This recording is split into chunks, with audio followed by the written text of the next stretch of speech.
الحمد لله نحمده ونستعينه ونستغفره ونتوب إليه ونعوذ بالله من شرور أنفسنا ومن سيئات أعمالنا. من يهده الله فلا مضل له ومن يضلله فلا هادي له. أشهد أن لا إله إلا الله وحده لا شريك له له الملك وله الحمد وهو على كل شيء قدير. وأشهد أن محمدا عبده ورسوله وحبيبه وخليله صلوات ربي وسلامه وبركاته عليه وعلى آله وصحبه ومن تبعهم بإحسان إلى يوم يبعثون يوم لا ينفع مال ولا بنون إلا من أتى الله بقلب سليم. قال الله عز وجل: يا أيها الذين آمنوا اتقوا الله حق تقاته ولا تموتن إلا وأنتم مسلمون. يا أيها الناس اتقوا ربكم الذي خلقكم من نفس واحدة وخلق منها زوجها وبث منهما رجالا كثيرا ونساء واتقوا الله الذي تساءلون به والأرحام إن الله كان عليكم رقيبا. وقال الله تعالى أيضا: يا أيها الذين آمنوا اتقوا الله وقولوا قولا سديدا يصلح لكم أعمالكم ويغفر لكم ذنوبكم ومن يطع الله ورسوله فقد فاز فوزا عظيما. أما بعد.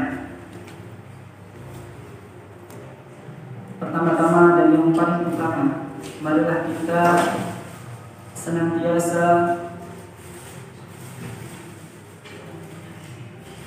memuji Allah Subhanahu wa Ta'ala, karena atas limpahan rahmat, hidayah, taufiknya serta inayahnya kita diberikan pertolongan oleh Allah Subhanahu wa Ta'ala melangkahkan kaki kita ke tempat yang mulia ini, di masjidnya Allah, dalam rangka menuntut ilmu agama. Sebagaimana ini adalah perintah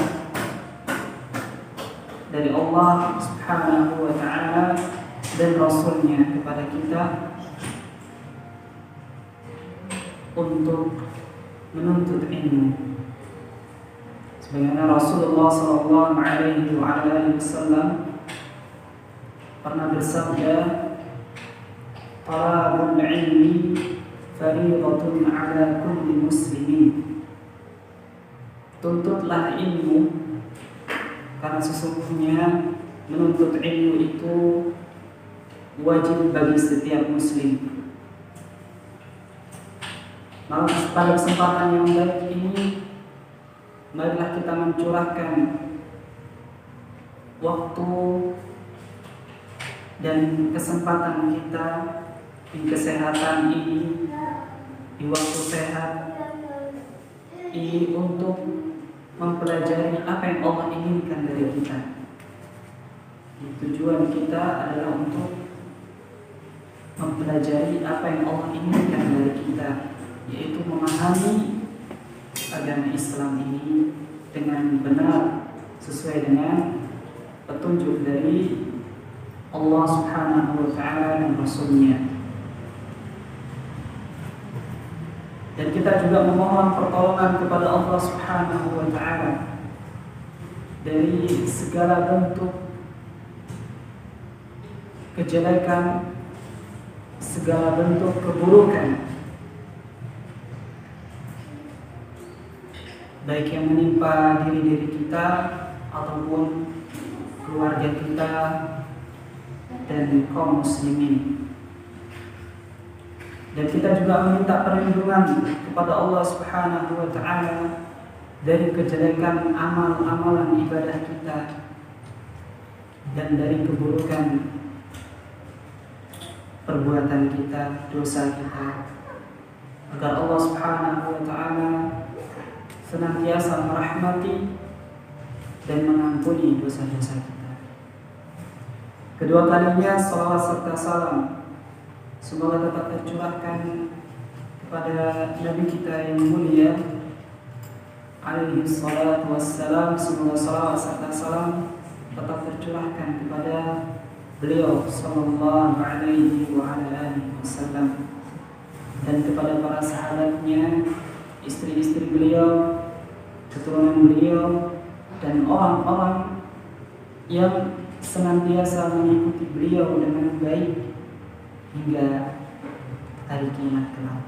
Dan semoga Allah Subhanahu wa taala tetap memberikan taufiknya kepada kita, hidayahnya kepada kita untuk menjadi orang-orang yang senantiasa berusaha menapaki jejak beliau dan para sahabatnya.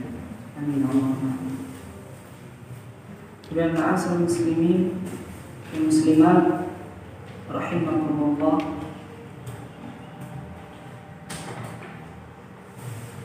Allah Subhanahu wa taala berfirman, ya ayyuhalladzina amanu taqullaha haqqa tuqatih wa la tamutunna illa wa antum muslimun. Allah perintahkan kepada kita untuk senantiasa yang beriman ini untuk berupaya. Allah menyuruh kita untuk terus meningkatkan kualitas iman dan takwa kita. Allah mengatakan, ya ayyuhalladzina amanu taqullah, wahai orang yang beriman, bertakwalah kalian, tunduk dan patuhlah kalian terhadap perintah-perintah Allah, dan tunduk dan patuhlah kalian di dalam berusaha menghindari atau menjaga diri ini agar tidak terjerumus kepada dosa. Haqqa tuqatih, bertakwalah dengan sebenar-benarnya takwa kepadanya, dengan sebenar-benarnya takwa kepadanya, dan janganlah kalian meninggal dunia kecuali dalam keadaan Islam. Maka hendaklah kita yang sudah beriman ini untuk terus memperbaharui kualitas keimanan kita dan ketakwaan kita kepada Allah Subhanahu wa taala dengan cara menuntut ilmu, belajar agama, bertanya kepada ahli ilmu untuk mengetahui hukum-hukum Allah, untuk mengetahui perkara halal dan haram, untuk mengetahui mana yang benar dan mana yang salah, dan seterusnya. Karena agama ini dibangun di atas ilmu. Agama ini dibangun di atas ilmu, sehingga kita bisa meninggal di atas Islam, yaitu di atas tauhid, di atas berpegang teguh kepada sunnah Rasul SAW, di atas ketaatan kepada Allah Subhanahu wa taala, sebagaimana yang dikatakan oleh Syekh Muhammad ibn Abdul Wahhab rahimahullah taala, al-Islam al-istislam lillahi bitauhid. Seorang yang muslim itu adalah orang yang yaitu menyerahkan dirinya kepada Allah Subhanahu wa taala dengan mentauhidkannya. Nah, perkara tauhid ini penting sekali. Wal inqiyadu lahu bil ta'ah. Ya. Kemudian seorang Islam itu dia berupaya untuk menjalankan perintah-perintah Allah Subhanahu wa taala dan Rasul-Nya dengan ketaatan kepadanya. Wal bara'atu minasyirki wa ahli. Dan seorang muslim itu dia berlepas diri dari segala bentuk kesyirikan penyentuhan kepada Allah Subhanahu wa taala, dan dia berlepas diri dari orang-orang yang melakukan kesyirikan. Dia tidak berteman dengan orang yang berbuat syirik. Dia tidak menjadikannya sahabat ataupun partner, sehingga dia saling mencintai, tidak. Akan tetapi dia berlepas diri pada orang-orang yang menyekutukan Allah tersebut. Itulah seorang muslim. Kemudian jemaah kaum muslimat yang semoga dirahmati Allah Subhanahu wa taala, Allah juga dan Rasulnya SAW juga mengabarkan kepada kita tentang pentingnya kita mempelajari din ini, karena dengannya Allah Subhanahu wa taala memudahkan langkah kita untuk menuju surganya Allah Subhanahu wa taala yang kekal, yang lebih baik. Sebagaimana Rasul sallallahu alaihi wasallam pernah bersabda, "Man salaka tariqan yaltamisu fihi 'ilman, sahhalallahu lahu bihi tariqan ilal jannah." Kata Rasul alaihi salatu wassalam, siapa yang meniti jalan dalam rangka menuntut ilmu agama, maka Allah Subhanahu wa taala akan memudahkan baginya jalan menuju surga. Jadi jalan paling ringkas yang bisa kita dapatkan untuk meraih surganya Allah adalah dengan menuntut ilmu, adalah dengan belajar agama ini, agama yang hak, yang benar ini. Sehingga wajib bagi kita setiap muslim untuk mempelajarinya, untuk mendalaminya, untuk memahaminya.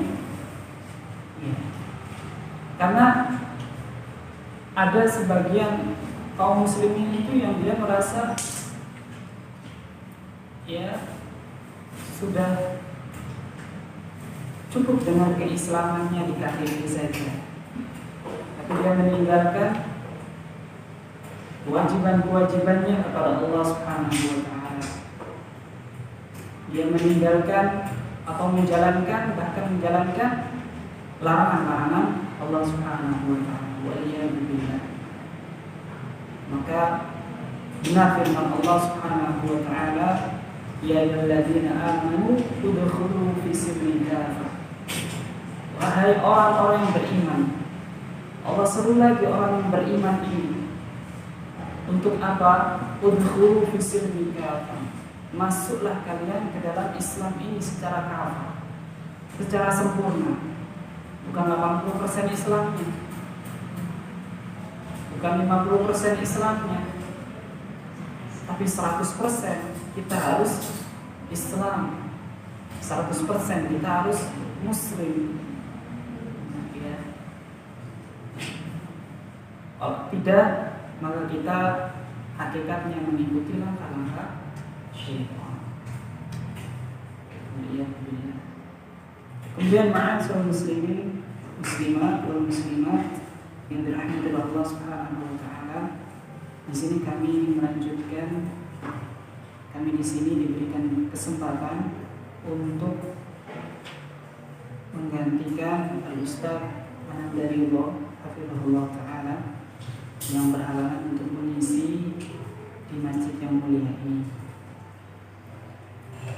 Alhamdulillah kita sudah sampai di pembahasan bersama Ustaz Ananda Ridho, yaitu di pembahasan yang wajib diketahui oleh setiap muslim. Kajian kitab kita ini adalah membahas tentang risalah atau kitab dari Syekh Muhammad Ibnu Abdul Wahhab. Syekh Ibn Abdul Wahhab Muhammad bin Abdul Wahhab rahimahullah ta'ala, yaitu kitab Al-Usul Ats-Tsalatsah atau 3 fondasi dalam kita beragama atau 3 prinsip ya pokok dalam Islam. Kemudian kitab ini banyak disyarah oleh para ulama. Salah satunya yang kita kaji saat ini, kita akan membahas syarah atau penjelasan dari risalah kitab Ushul Tsalatsah karya Syekh Muhammad bin Abdul Wahhab rahimahullah, itu disyarah atau dijelaskan oleh Imam Muhammad ibn Shalih Al-Utsaimin rahimahullah. Kitab atau risalah Ushul Tsalatsah ini menjelaskan tentang ma'rifatullah wa ma'rifatul dini wa ma'rifatu nabiyyi sallallahu alaihi wasallam bil adillah. Kitab ini menjelaskan tentang bagaimana cara kita memahami pokok dasar dalam Islam, yaitu mengenal Allah, mengenal nabinya sallallahu alaihi wasallam, dan mengenal agamanya dengan dasar dalil. Maka penting bagi kita untuk mengetahui 3 pokok ya landasan dalam beragama tersebut atau di dalam Islam ini. Karena nanti 3 pertanyaan ini itu akan ditanyakan oleh malaikat Munkar dan Nakir ketika di alam barzakh. Di alam kubur nanti ada fitnah kubur. Nah, fitnah kubur ini, fitnah itu ujian. Jadi ujian di kubur nanti itu adalah pertanyaan seputar 3 pokok ini, yaitu siapa Tuhanmu, man rabbuka, siapa Tuhanmu, man nabiyyuka, siapa nabimu, wa ma dinuka, dan apa agamamu. Ini nanti pertanyaan yang akan ditanya di alam kubur. Itu fitnah kubur, ujian kita ketika memasuki alam kubur nanti.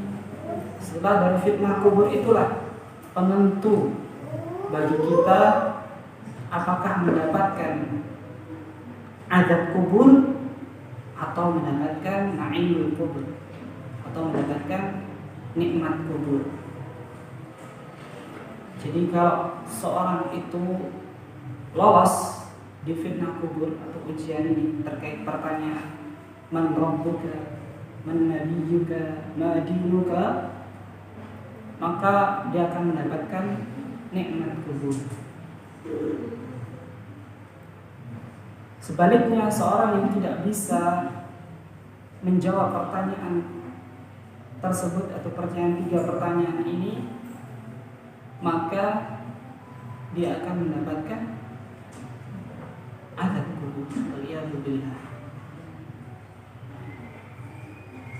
Dan seorang yang bisa menjawab pertanyaan ini adalah orang-orang yang betul-betul beriman kepada Allah Subhanahu wa taala, yang akan dimudahkan oleh Allah Subhanahu wa taala untuk menjawabnya walaupun dia tidak bisa bahasa Arab.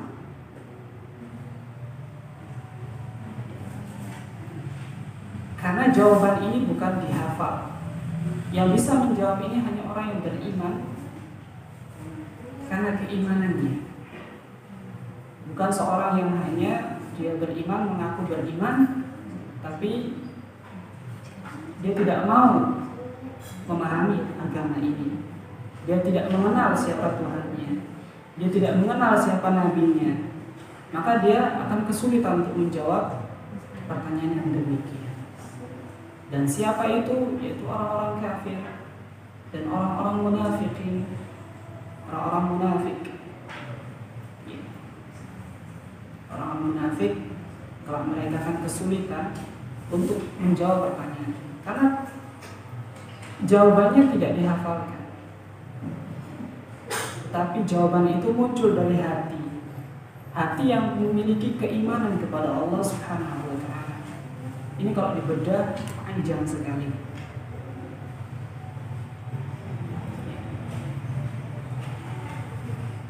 Karena Allah mengatakan yusabbitullahu alladziina aamanu bil qawli tsabit fil hayatid dunya wa fil akhirah. Allah akan mengokohkan hati orang yang beriman itu, ya, di dunia dan di akhirat. Sehingga ketika dia di dunia beriman kepada Allah benar-benar dengan keimanannya, tidak bohong, tidak munafik, maka dia akan bisa Allah kokohkan hatinya untuk menjawab pertanyaan baik di dunia maupun di akhirat. Jadi jawabannya tidak atau pertanyaan tersebut tidak dihafal. Kalau demikian adanya, orang kafir bisa saja menjawab. Kalau orang kafir ditanya, siapa Tuhannya orang Muslim? Pasti mereka tahu Allah. Siapa nabinya orang Muslim? Pasti mereka tahu Muhammad. Cuman ketika nanti mereka masuk di fitnah kubur, ketika ditanya oleh malaikat Munkar dan Nakir, mereka akan kesulitan menjawab. Walaupun waktu di dunia mereka hafal, tahu. Karena mereka tidak beriman itu, Allah membuat dia itu lupa. Begitu juga orang munafik. Maka penting bagi kita untuk mendalami, mempelajari 3 pokok landasan dalam agama kita ini. Kita penting untuk mengenal siapa Rabb kita. Karena tidak mungkin kita bisa mengingat siapa yang kita cintai kecuali dengan kita mengenalnya. Benar-benar mengenalnya, mencintainya. Kalau kita tidak cinta, maka kita tidak akan kenal. Seperti seseorang yang dia mencintai seorang, pasti dia akan mengingatnya, mengenalnya. Tapi kalau seorang itu tidak mencintai, ya siapa yang dia cintai itu, dia pasti akan melupakan dia. Dalam waktu baik itu sedikit atau waktu yang panjang, pasti dia akan lupa. Berbeda dengan seorang itu dia mencintai orang lain. Apalagi kalau dia itu mengenal Rabb-nya, kemudian dia cinta itu tumbuh, dia mencintai Rabb-nya melebihi cintanya dia kepada dirinya, maka insya Allah akan mengokohkan hatinya atas keimanan itu, sehingga mudah baginya untuk menjawab pertanyaan Munkar dan Nakir. Begitu. Makanya penting kita tanya pada diri kita ini, apakah kita sudah benar-benar beriman kepada Allah? Ya. Apakah kita benar-benar cinta kepada Allah? Apakah kita benar-benar beriman kepada Rasul Sallallahu Alaihi Wasallam? Dan apakah kita itu cinta kepada Rasul Sallallahu Alaihi Wasallam dengan menjalankan sunnahnya, berusaha untuk menghidupkan sunnah-sunnahnya? Dan apakah kita ini sudah mengetahui din kita ini, Islam kita ini, agama kita ini? Maka penting itu. Karena kita tidak dibiarkan hanya mengatakan saya orang Islam, saya Muslim loh. Jangan sampai kita meremehkan hal yang demikian. Karena Allah berfirman dalam surah Al-Ankabut, Alif Lam Mim, hasiban nas ayyutraku ayyaqulu wa hum la yuftanun. Apakah manusia itu mengira dengan mereka mengatakan kami beriman, kami Muslim, kami mengatakan asyhadu an la ilaha illallah wa asyhadu anna Muhammadar Rasulullah, lantas Allah biarkan mereka begitu saja? Tidak mungkin. Pasti Allah uji dulu, benar enggak keimanannya ini? Apakah hanya sebatas di lisan? Hasiban nasu ayyutraku ayyaqulu amanna wa hum la yuftanun. Apakah mereka mengira dengan mereka mengatakan kami beriman, lalu mereka dibiarkan begitu saja tanpa diuji sama Allah? Ya.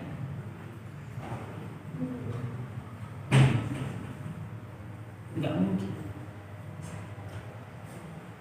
Tidak mungkin Allah membiarkan semua persaksian kita ini tanpa pembuktian. Kita yang bersaksi, kita yang selalu membaca la ilaha illallah, ya, asyhadu an la ilaha illallah wa asyhadu anna Muhammadar Rasulullah.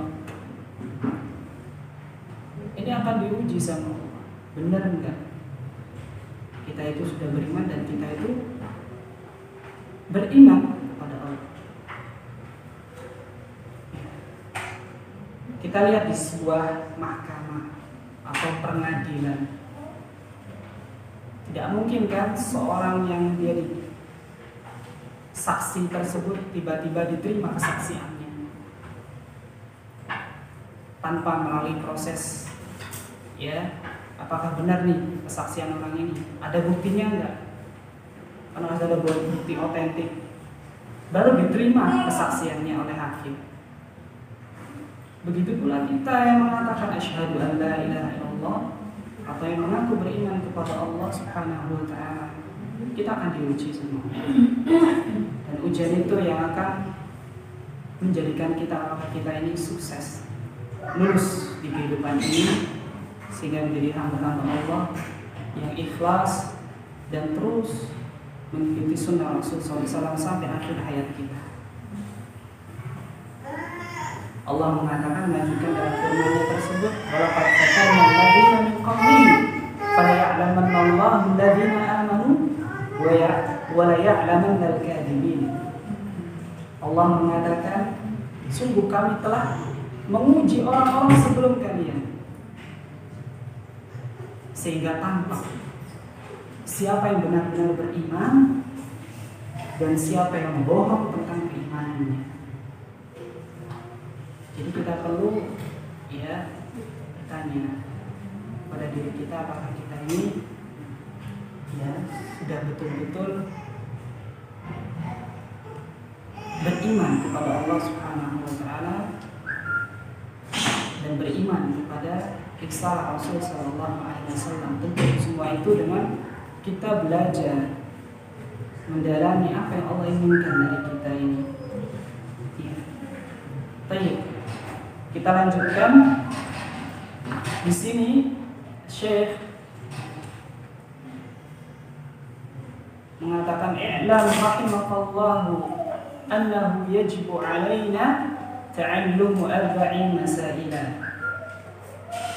Dia mengatakan, ketahuilah, semoga Allah merahmatimu, bahwasannya sungguh Dia Allah telah mewajibkan bagi kita untuk memahami arba'in masaila, 4 masalah. Jadi beliau mengatakan dalam risalahnya demikian. Apa itu 4 masalah yang wajib kita memahaminya agar kita bisa mudah menjawab 3 pertanyaan tersebut, yaitu al-ula, yaitu al-ilmu, yaitu ilmu. Ya. Wahwa apa itu ilmu? Ilmu apa? Wahwa ma'rifatullah, yaitu ilmu untuk mengenal Allah Subhanahu wa ta'ala, wa ma'rifatu nabiyhi sallallahu alaihi wasallam. Kemudian ilmu itu juga mengenal nabinya sallallahu alaihi wasallam, wa ma'rifatu dinil Islam bil adillah. Dan ya, ilmu itu selain mengenal Allah, mengenal nabinya, dan ilmu itu juga yang dimaksud di sini adalah mengenal agama Islam dengan dalil, berdasarkan dalil dari Al-Quran dan Sunnah Rasul SAW. Kemudian masalah yang kedua, kata Syekh, ats-tsaniyatu al-'amalu bihi. Yang kedua adalah mengamalkannya. Kemudian yang ketiga, ats-tsalitsatu ad-da'watu ilaihi, yaitu mendakwahkan ilmu tersebut yang telah kita amalkan. Kemudian yang terakhir, kata beliau Syekh Muhammad bin Abdul Wahhab rahimahullah, as-sabru 'ala al-adza fi, yaitu bersabar di dalam menghadapi segala ya rintangan di dalam menuntut ilmu, di dalam mengamalkannya, kemudian di dalam mendakwahkannya. Ya, jadi ini 4 masalah yang wajib untuk kita mengetahuinya, memahaminya, serta mempelajarinya. Kemudian disarah oleh beliau Syekh Muhammad Ibn Shalih Al-Utsaimin rahimahullah dari perkataan i'lam tersebut, ketahuilah. Yang dimaksud oleh beliau di sini, kata beliau adalah ketahuilah ilmu. Ilmu apa? Ilmu itu apa sih? Ilmu itu huwa idraku syai' ala ma huwa alaihi idrakan jaziman. Jadi ilmu itu adalah mengetahui sesuatu secara pasti ya. Mengetahui sesuatu secara pasti dengan atau sesuai dengan hakikatnya. Idrakan jaziman, sesuai dengan hakikatnya. Jadi mengetahui sesuatu itu sesuai dengan hakikatnya, dan dia tuh yakin dengan ilmu tersebut atau dengan sesuatu tersebut. Maka ini disebut dengan ilmu. Dan di sini Asy-Syaikh menjelaskan terkait dengan maratibul idrak usittun, tahapan-tahapan atau tingkatan-tingkatan ilmu tersebut ada 6, kata beliau. Apa itu? Al-ula, yang pertama, al-ilmu. Jadi tingkatan pengetahuan itu ada 6. Yang pertama adalah al-ilmu. Ya, sebagaimana dijelaskan tadi, bahwa idraku syai' ala ma huwa alaihi idrakan jaziman, yaitu mengetahui secara pasti terhadap sesuatu sesuai dengan hakikatnya. Jadi itu ilmu. Kemudian ats-tsaniyatu al-jahlu. Yang kedua, tingkatan pengetahuan yang kedua itu adalah al-jahlu al-basit. Apa itu al-jahlu al-basit? Yaitu kejahilan yang ringan ya, di sini terjemahkan. Wa huwa 'adamul idraku bil kulliyah. Apa maksudnya? Yaitu ya, dia tidak mengetahui sesuatu itu sama sekali. Kuliah sama sekali dia nggak tahu sesuatu itu. Dia itu nggak tahu ilmunya. Sebagai contoh misalkan, seorang itu ditanya, bisa masak nasi? Misalnya, anak kecil ya, dia nggak tahu nasi aja dari mana, dia nggak tahu. Nah, ini namanya al-jahlu al-basit. Dia tidak mengetahui sesuatu itu sama sekali, nggak tahu. Ya. Kemudian ats-tsalitsatu, yang ketiga, maratibul pengetahuan atau tingkatan pengetahuan itu yang ketiga adalah al-jahlu al-murakkab. Ya. Al-jahlu al-murakkab itu kebodohan yang kuadrat. Ya, kalau di sini apa? Kejahilan yang parah. Ya, artinya bodohnya itu kuadrat.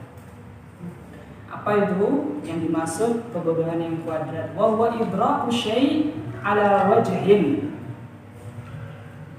yukhalifu ma huwa alaihi. Yaitu sesuatu atau seorang tersebut memiliki pengetahuan terhadap sesuatu yang pengetahuan itu berbeda dari hakikatnya. Artinya berlawanan dengan yang sebenarnya. Sok tahu istilahnya begitu ya. Kenapa disebut murakkab? Itu diantaranya karena dia itu bodoh. Yang pertama, kenapa disebut murakkab? Dia itu seorang yang bodoh, yang dia itu tidak mengetahui sesuatu, tapi dia itu mengatakan dia itu mengetahui. Artinya begini, dia beranggapan bahwa dirinya itu tahu, gitu loh. Padahal dia nggak tahu. Itu yang pertama. Dia orang bodoh, tapi dia menganggap dirinya itu tahu, padahal dia nggak tahu.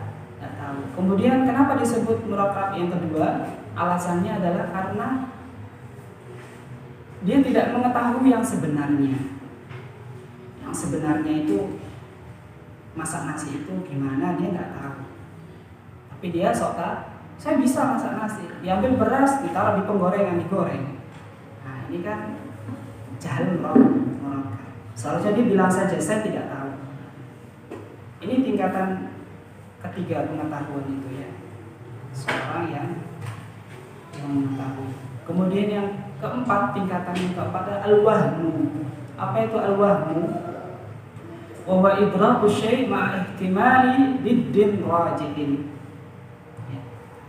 Apa itu al-wahmu? Al-wahmu di sini adalah seseorang yang dia itu mengetahui sesuatu dengan kemungkinan salah itu besar daripada benarnya.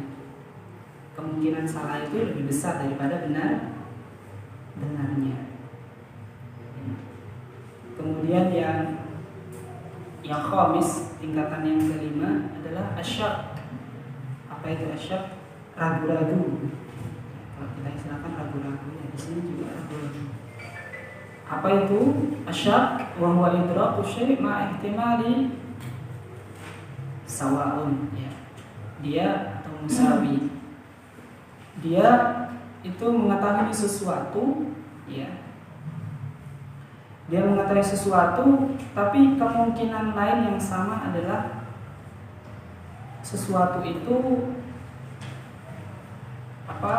sama, artinya 50-50, bisa benar, bisa salah. Saya ulangi, asyak itu mengetahui sesuatu yang kemungkinan benar dan salahnya itu sama. Kemudian yang terakhir, tingkatan pengetahuan itu adhan. Adhan itu idraku syai' ma'a ihtimali diddin marjuhin, ya. Yaitu mengetahui sesuatu yang kemungkinan benarnya lebih besar daripada salahnya.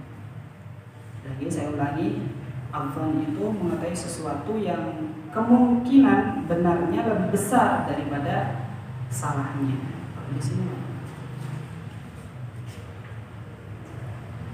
sangkaan atau mengira-mengira, ya, kira-kira seperti itu adhan. Pengetahuan. Yang ketiga al-jahlu al-murakkab, ya, kejahilan yang parah atau bodoh kuadrat, ya, jahil kuadrat. Itu kemudian yang sudah, ya, yang terakhir yang dzan, dia mengetahui sesuatu tapi kemungkinan benarnya itu lebih besar daripada salahnya. Kemudian beliau rahimahullah mengatakan wal ilmu yanqasimu ila qismain. Ilmu itu terbagi menjadi dua, kata beliau. Ya. Tadi kan tingkatan pengetahuan, sekarang ilmu itu terbagi menjadi dua. Apa itu? Daruriyun wa nadhariyun, ya. Atau daruriyin atau wa nadhariyin, ya. Boleh dikasih dulu. Itu yaitu daruri. Apa itu daruri?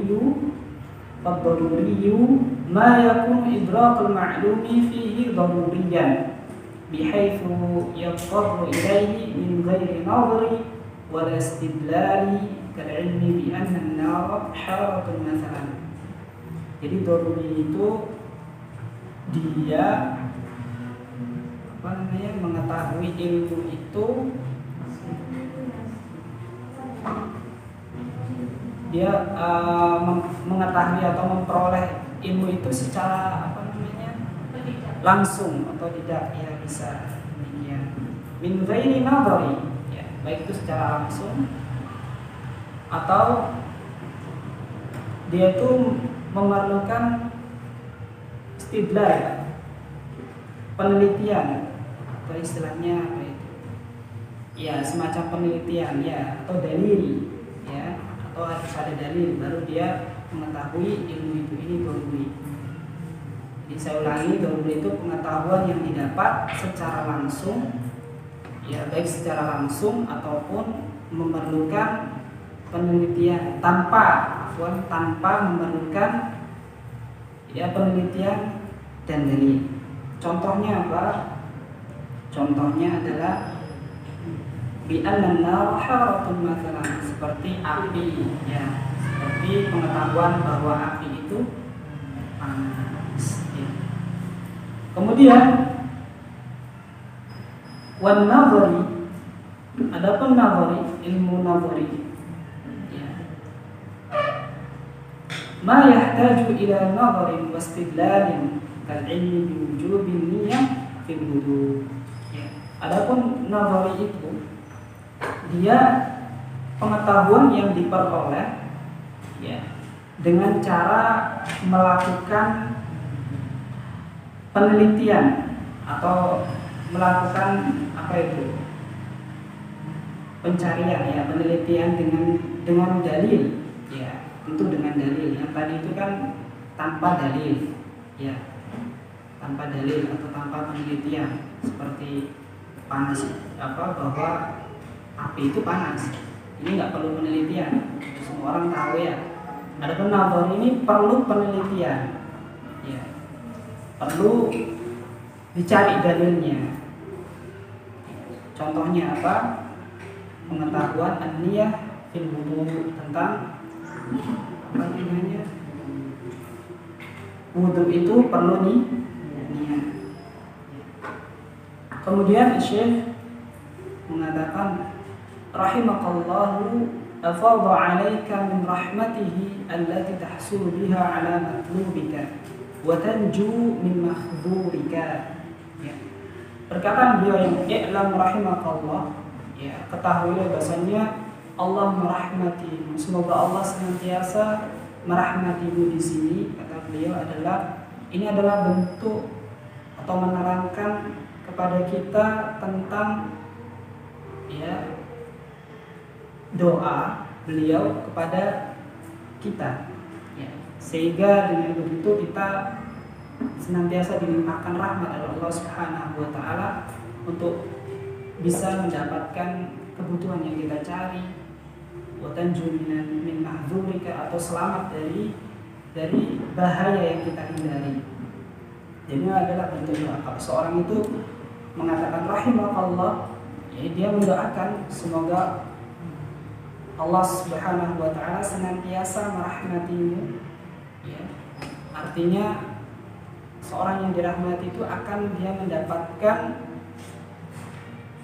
ya kemudahan atas kebutuhannya, akan Allah penuhi. Dan seorang ketika itu dia dirahmati, dia juga terhindar atau terselamatkan dari bahaya yang dihindari.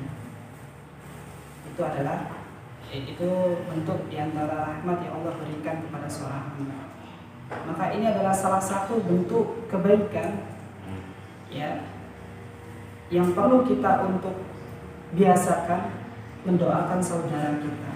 Rahimakallah, barakallah, rahimakallah, jazakallah. Ini bentuk-bentuk doa yang hendaklah kita itu senantiasa biasakan. Karena itu akan kembali kepada kita. Ketika kita mendoakan rahimakallah, ya kita mendoakannya semoga ya senantiasa keselamatan, rahmat Allah senantiasa menimpamu. Terus semoga Allah Subhanahu wa taala senantiasa melimpahkan rahmat kepadamu. Artinya Allah ya memudahkanmu untuk mendapatkan apa yang kau inginkan, dan Allah itu menyelamatkan kau dari apa yang engkau hindari. Dan beliau mengatakan fal ma'na ghafarallahu laka ma madha min dhunubika wa waffaqaka wa 'asamaka fi ma yastaqbilu minha hadha idza afadatir rahmah. Sebaliknya, kalau untuk seorang yang dia mengatakan itu, atau dia mengatakan itu pada dirinya, rahimahullah, semoga Allah senantiasa merahmatimu, maka itu bermakna semoga Allah mengampuni dosa-dosamu yang telah lalu.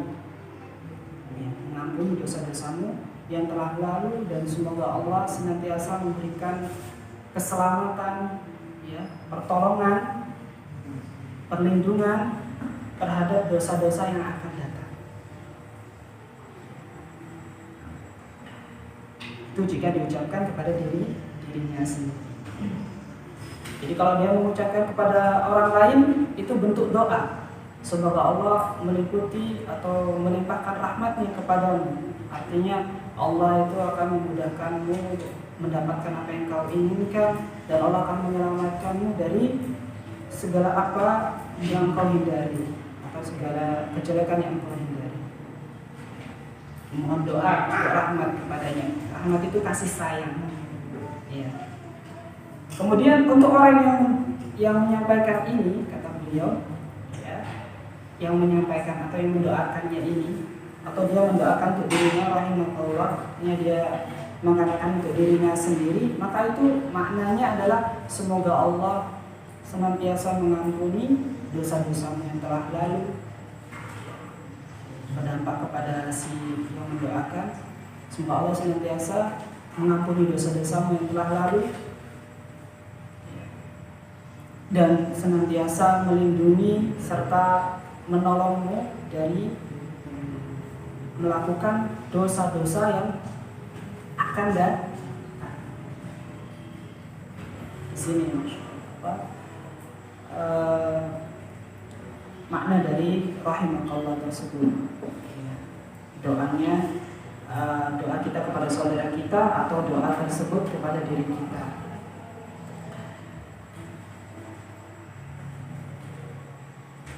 Wa rahmatu at-tawfiq lil khair was salamatu min adh-dhunub fil mustaqbal. Fal maghfiratu lima madha min dhunubi wa rahmatu at-tawfiq lil khair was salamatu min adh-dhunub fil mustaqbal. Jadi perbedaannya ampunan dan rahmat itu, kalau ampunan itu kita memohon agar Allah mengampuni dosa-dosa kita yang telah lalu. Nah, sedangkan rahmat itu adalah kita meminta pertolongan kepada Allah agar senantiasa diberikan kemudahan untuk melakukan kebaikan, ya, agar selamat dari dosa yang akan datang. Ya, agar selamat dari dosa yang akan datang. Kemudian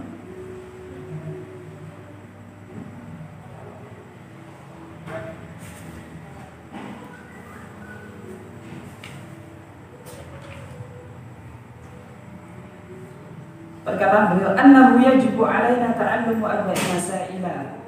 Beliau menjelaskan, ya, penulis di pensara di sini, bahwa kita wajib mempelajari 4 perkara. Maksudnya apa di situ? Yaitu perkara-perkara yang disebutkan oleh penulis tadi, ya, Syekh Muhammad bin Abdul Wahab. Tentunya ini semua menyangkut agama seluruhnya. Oleh sebab itu, ya, ia perlu memperhatikan keagungan manfaatnya.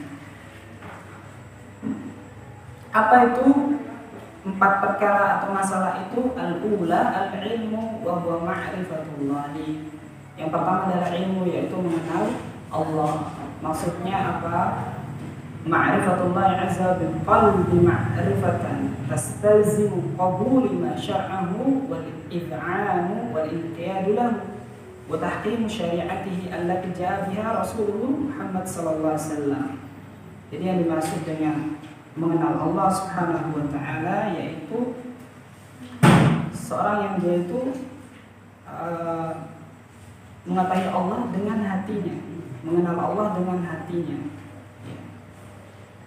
Tentu ini semua dengan dia memahami syariat-syariat Allah Subhanahu wa taala dengan ketundukan dan kepatuhan, ya. Dan dia, ya, ketika menetapkan hukum itu tentunya di atas syariat apa yang dibawa oleh Rasul sallallahu alaihi wasallam, tidak menentukan hukum itu sendiri, tapi berdasarkan dalil dari Al-Qur'an dan sunnah Rasul sallallahu alaihi wasallam. Ya. dengan hati yang dia itu berkonsekuensi menerima apa yang disyariatkan Allah dengan tunduk dan patuh tersebut kepada Allah Subhanahu wa ta'ala. Kemudian kata beliau, wa yata'awwadul 'abdu 'ala rabbih bin nadhari fil ayat asy-syar'iyyah fi kitabillahi 'azza wa jalla.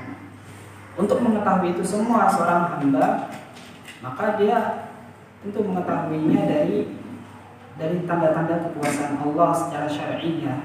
Maksudnya adalah mengetahui, ya, mengenal Allah itu berdasarkan tanda-tanda kekuasaan Allah secara syariah, yaitu dari kitabullah dan sunnah Rasul SAW. Dan yang kedua, seorang hamba bisa mengenal, ya, Rabbnya dengan al-ayatul kauniyah, yaitu dengan tanda-tanda kekuasaan Allah secara kauniyah, yaitu dengan, ya, melihat makhluk-makhluknya, ya, dengan mempelajari atau merenungkan makhluk-makhluknya tersebut. Fa innal insan kullama nadhara fi tilkal ayat izdada ilman. Karena sesungguhnya seorang manusia ketika dia, ya, melihat, ya, ayat tanda kekuasaan Allah tersebut secara syar'i maupun kauniyah, baik dari kitabullah maupun sunnah Rasul sallallahu, ataupun dari tanda-tanda kekuasaan Allah yang lainnya dari makhluk, ya, gunung, penciptaan manusia, jagat raya ini dengan kebesarannya, maka apa kata Allah, kata beliau, izdada ilman, maka dia akan bertambah ilmunya. Ya. Bertambah ilmunya tentang apa? Tentang penciptanya, bi khaliqihi wa ma'budihi, ya. Tentang penciptanya itu Allah Subhanahu wa ta'ala. Bertambah pengetahuannya, bertambah dia mengenal Allah Subhanahu wa ta'ala. Karena Allah Subhanahu wa ta'ala adalah zat yang disembah, ya, ma'bud. Sebagaimana ini firman Allah Subhanahu wa ta'ala, wa fil ardi ayatun lil muqinin. Dan di bumi itu, ya, di bumi itu terdapat ayat atau tanda-tanda kekuasaan Allah Subhanahu wa ta'ala lil muqinin, bagi orang-orang yang yakin. Wa fi anfusikum afala tubsirun. Dan juga pada dirimu, ya, pada diri kita ini, tidakkah kita memperhatikan, ya, tentang penciptaan Allah, tentang penciptaan manusia, ya, tentang penciptaan Allah kepada manusia, tentang penciptaan jagat raya ini, ya, semua itu untuk menambah keyakinan kita atau menambah ilmu kita tentang Allah, sehingga kita semakin kenal, semakin cinta, semakin kagum dengan kebesaran Allah Subhanahu wa ta'ala. Baik, yakfi, ya, cukup, ya. Mungkin sudah sampai jam 10, mungkin ada pertanyaan.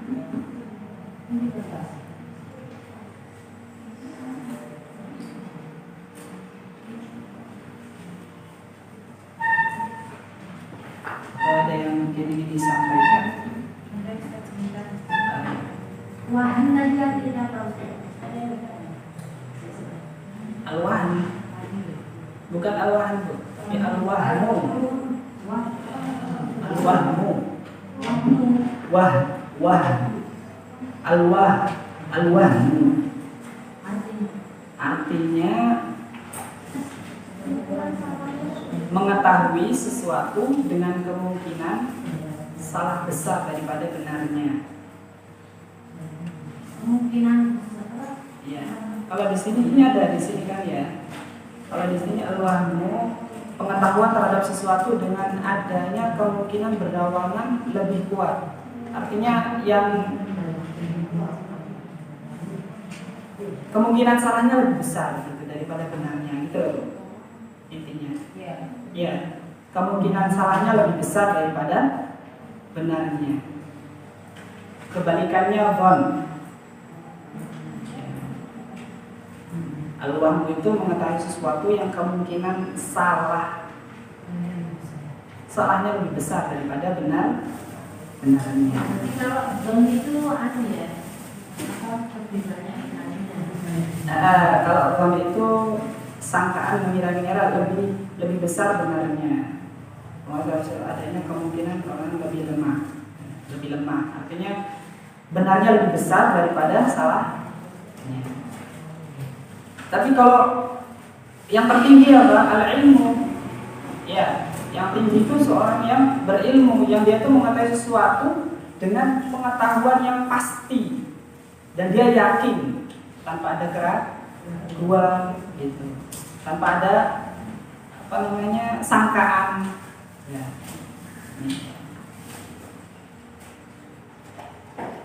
Ada lagi pertanyaan? Ada pertanyaan.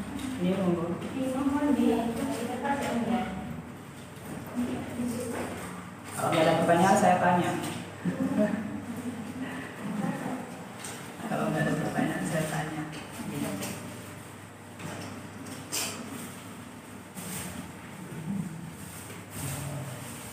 Assalamualaikum warahmatullahi wabarakatuh. Apa bisa keluar dari tema?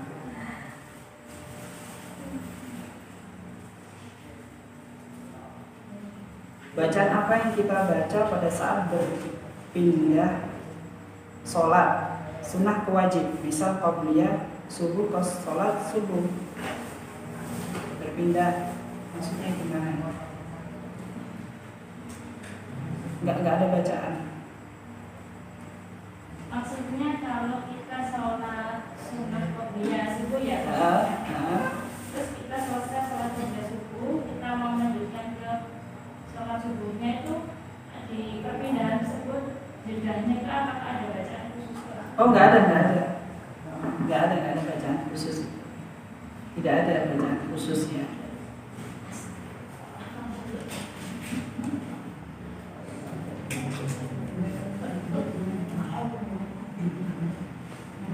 Sebaiknya berdoa saja, misalnya lama gitu kan.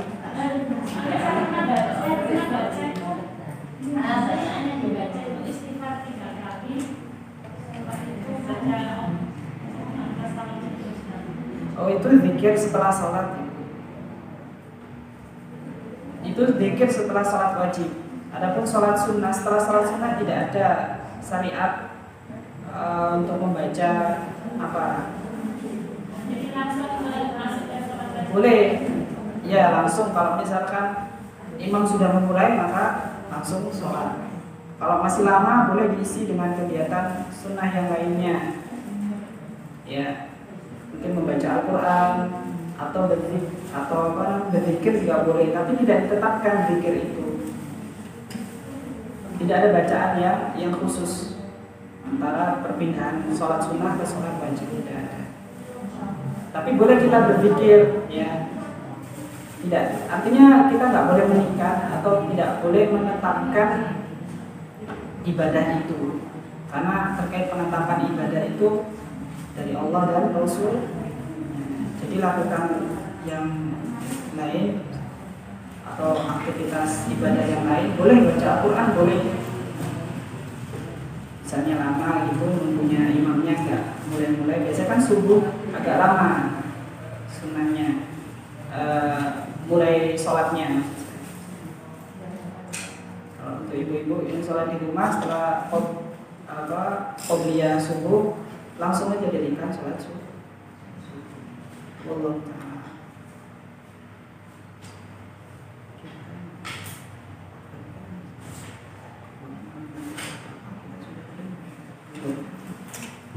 Ada pertanyaan? Sebelum sholat kita minta perlindungan dari 4 perkara. Salah satunya azab kubur. Nah, gitu. Dengan membaca doa itu apa kita sudah terlindung dari azab kubur? Ya, insya Allah.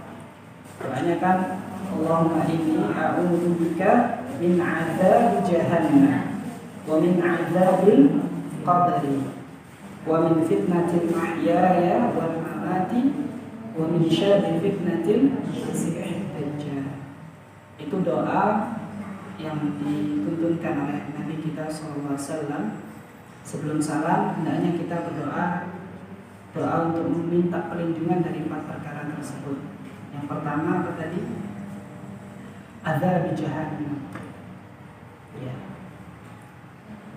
Allahumma inni a'udzubika min adzab jahannam wa min adzabil qabri, adzab kubur. Kita meminta perlindungan kepada Allah dari adzab kubur. Kemudian dari yang ketiga apa? Qabri wa fitnatil mahya wal mamat. Kita minta perlindungan kepada Allah dari fitnahnya kehidupan dan setelah atau kehidupan dan kematian. Yang terakhir, wa fitnatil masih wa min syarri fitnatil masih dajjal. Kita meminta perlindungan kepada Allah dari kejelekan al-masih ad-dajjal. Ya, fitnahnya ad-dajjal tersebut. Jadi dengan meminta doa itu kita berupaya agar Allah Subhanahu wa taala memberikan kita perlindungan dari 4 perkara tersebut. Ya, ini salah satu usaha dan ini ibadah. Doa itu adalah ibadah dan ibadah itu akan diterima oleh Allah Subhanahu wa taala jika dia itu ikhlas dan apa itu mengikuti tuntunan Rasulullah. Jadi kalau kita sudah ikhlas dan kita mengikuti tuntunan Rasulullah SAW dengan membaca ini sebelum salam, yakin insya Allah tentunya di antara bukti kalau kita nanti benar-benar ikhlas membacanya sesuai dengan tuntunan Rasulullah SAW, insya Allah ibadah kita akan diterima oleh Allah. Bukti ibadah itu diterima apa nanti? Kita akan menjauhi segala bentuk dosa yang mengantarkan kita nanti ke azab kubur. Ya. Seperti menghibah, ya, mengadu domba. Di antara bentuk Allah itu menerima ibadah permohonan doa kita, salah satunya tadi itu kita akan dijauhkan dari dosa-dosa yang mengantarkan kita kepada azab kubur. Makanya ini perlu untuk kita koreksi lagi niatnya, lalu kita berupaya untuk menghindari namimah atau mengadu domba tersebut, terutama yang ibu-ibu ini. Lisan ini sebaiknya dijaga. Ya, ingat, bukti kalau Allah menerima ibadahku, doaku tersebut, Allah akan menghindariku dari dosa-dosa yang mengantarkanku kepada azab kubur tersebut. Kalau masih ghibah, masih suka ghibah, masih suka menjelekkan saudaranya di belakangnya, atau masih suka mengadu domba saudarinya, ya, maka ini kembali kepada diri, niatnya diperbarui lagi. Ya. Doanya bisa jadi tidak ikhlas. Ya. Intinya parameternya ketika doa kita, ibadah kita itu diterima oleh Allah, itu terbukti dari atau terlihat dari amalan kita sehari-hari.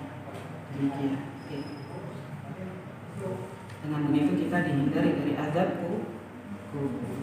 Jadi nggak hanya berdoa saja Bu ya, tapi juga berusaha. Dibuat prinsip Bu. Kalau masih suka ghibah berarti doa saya ini kurang ikhlas, gitu kan? Jika mau ghibah astagfirullah, enggak, saya percuma selama ini berdoa setelah sholat kalau saya masih suka ghibah. Gitu. Kemudian ada pertanyaan lagi, untuk menghilangkan keraguan-raguan, maksudnya tipsnya gitu Bu ya. Belajar mendekatkan diri kepada Allah, mempelajari apa yang Allah inginkan dari kita. Apa yang Allah inginkan dari kita, Bu?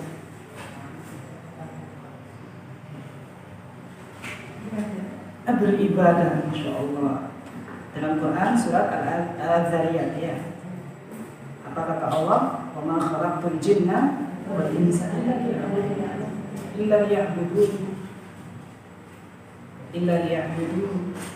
Wa ma khalaqtul jinna wal insa illa liya'budun, dan tidaklah aku menciptakan jin dan manusia itu kecuali untuk ibadah kepada, menyembah kepada, meminta kepadaku,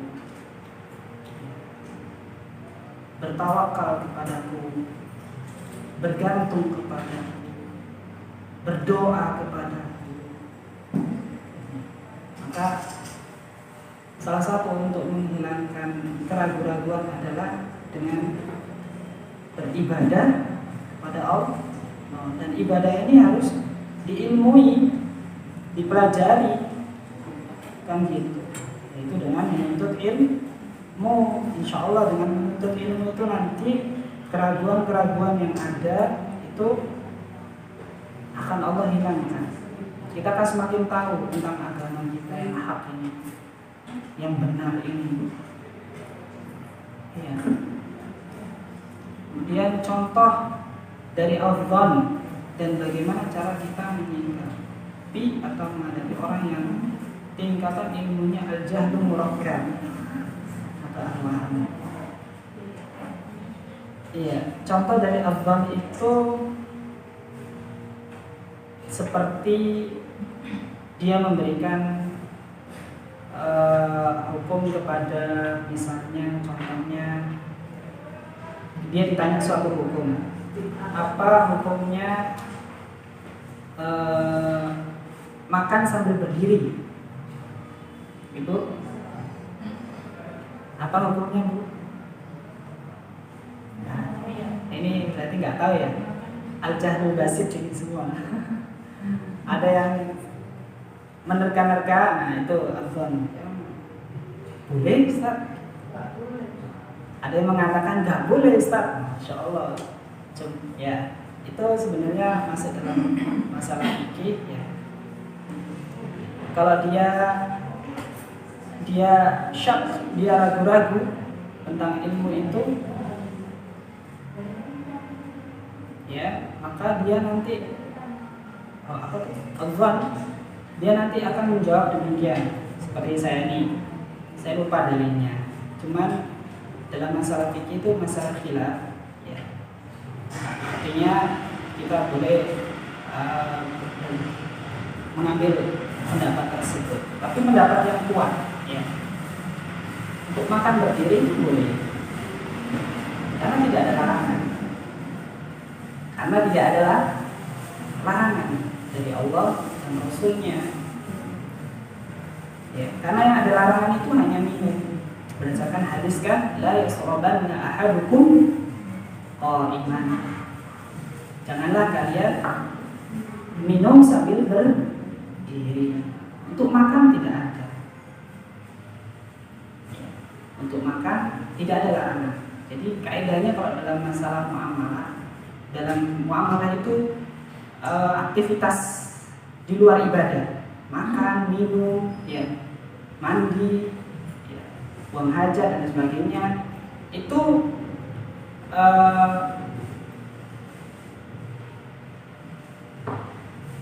harus ada larangan. Kalau nggak ada larangan maka itu boleh. Perlu dalil, adakah larangan. Jadi jangan kita melarang kalau nggak ada dalilnya. Kita nggak boleh melarang kalau tidak ada dalil. Kalau dalam masalah muamalah. Tapi kalau dalam masalah ibadah yang ditanyakan itu perintah. Jadi dalam masalah muamalah yang ditanyakan itu haram apa larangannya. Ya, adakah larangannya? Makan berdiri? Enggak ada. Enggak ada dalil. Ya. Tapi kalau dalam masalah ibadah, sholat, ya, atau misalnya mengadakan acara maulid misalnya, ya, itu kan ibadah, ya kan, dia meyakini itu ibadah, mengagungkan Rasul SAW. Yang ditanya bukan larangan, salah, tapi yang ditanya adalah perintahnya ada enggak gitu. Jadi kebalikannya, dalam masalah ibadah yang ditanya adalah perintahnya. Dalam masalah muamalah, aktivitas sehari-hari, makan, minum, itu yang ditanya adalah larangan.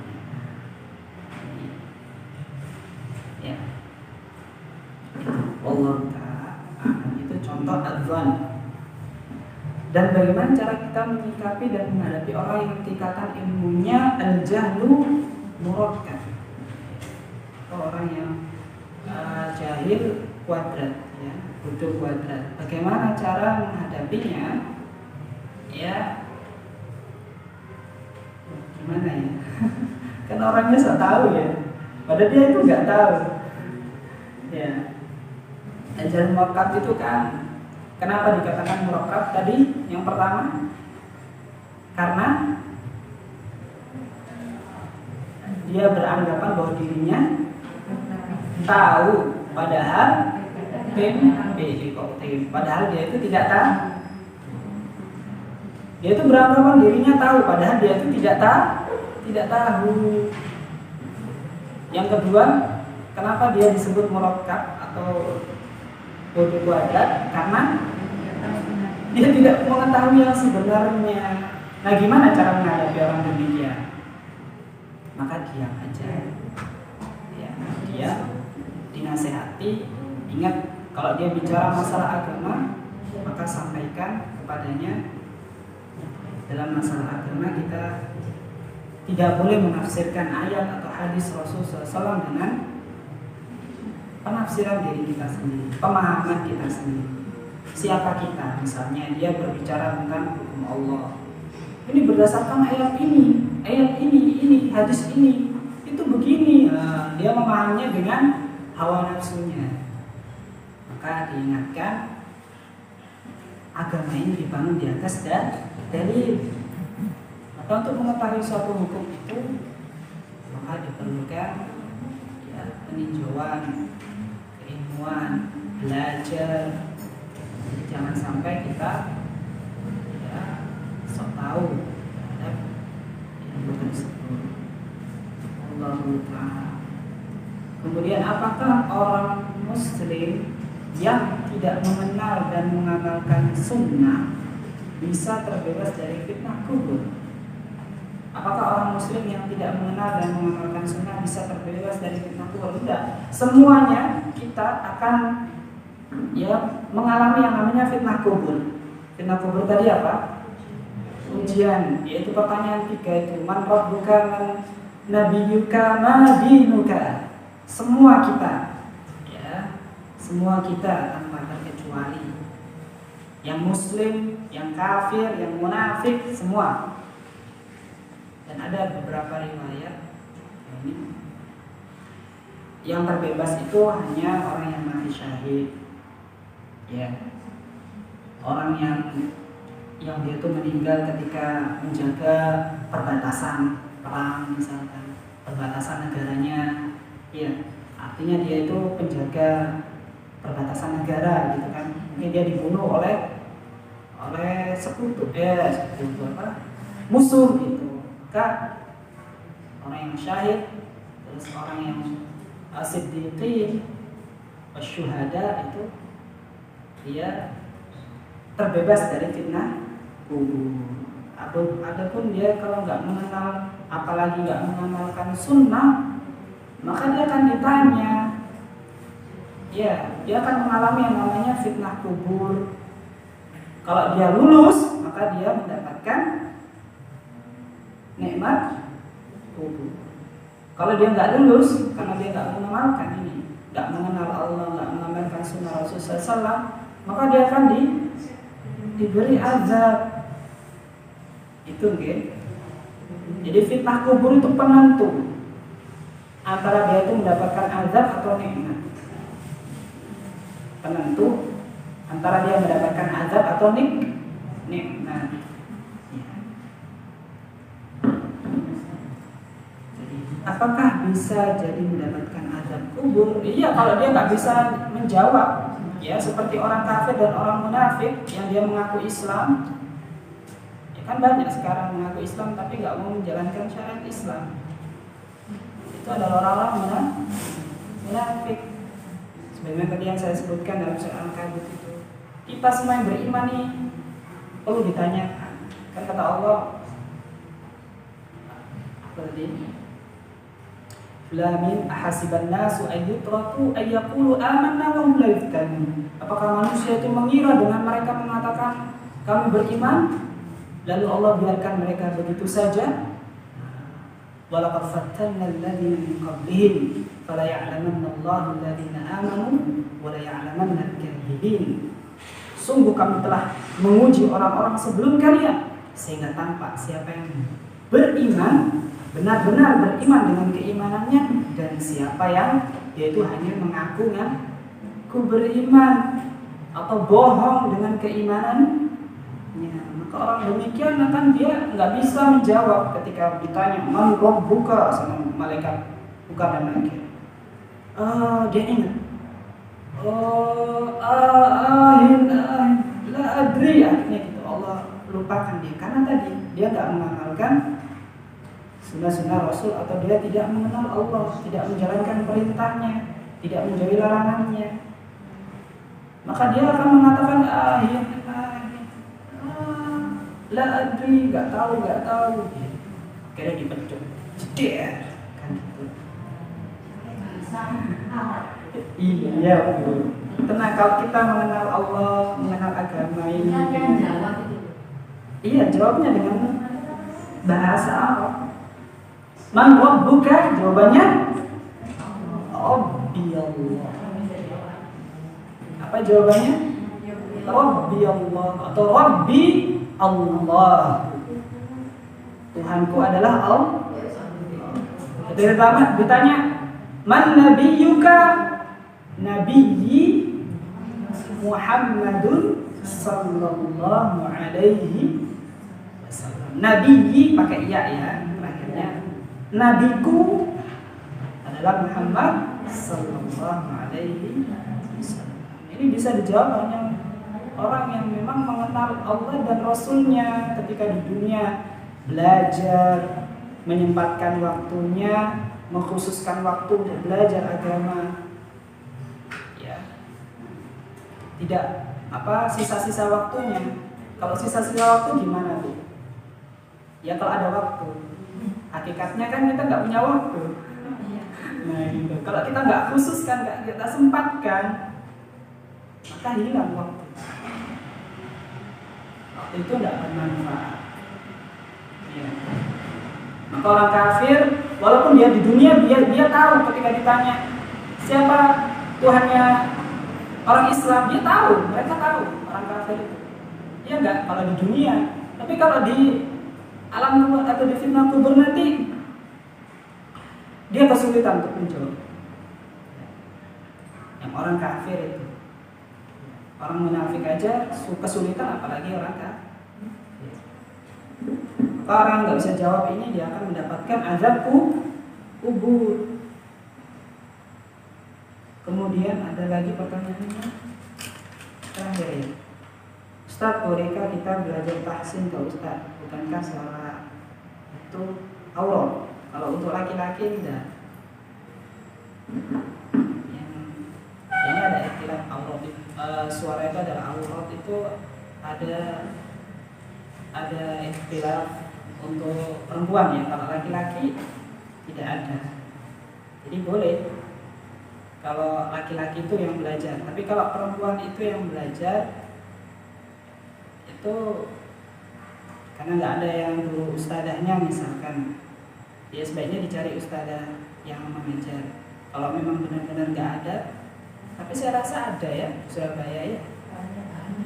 Banyak. Kalau seandainya misalnya ini di suatu pedesaan gitu ya, nggak ada ustadzah yang mengajar, adanya cuma ustadz ya, maka diajarkan kayak gini, ustadznya ditutup pakai pembatas atau hijab ya. Adapun nanti yang akhwatnya ketika praktek tahsin membaca, misalnya membaca Al-Quran itu tidak dilenggok-lenggok, apa itu? Dilakukan ya, didayu-dayu gitu. Nah ini nanti malah Anda itu auratnya perempuan kalau mendayu-dayu. Tapi kalau biasa, ya ngomong biasa saja, maka itu insya Allah tidak pernah. Sebaiknya cari yang mustadah, karena terkait baca Al-Quran ini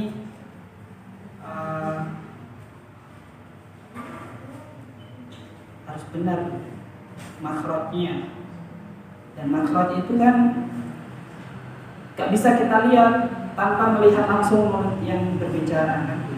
Ustadznya sama akhwat gak bisa, gimana melihatnya misalnya kan pakai hijab gitu.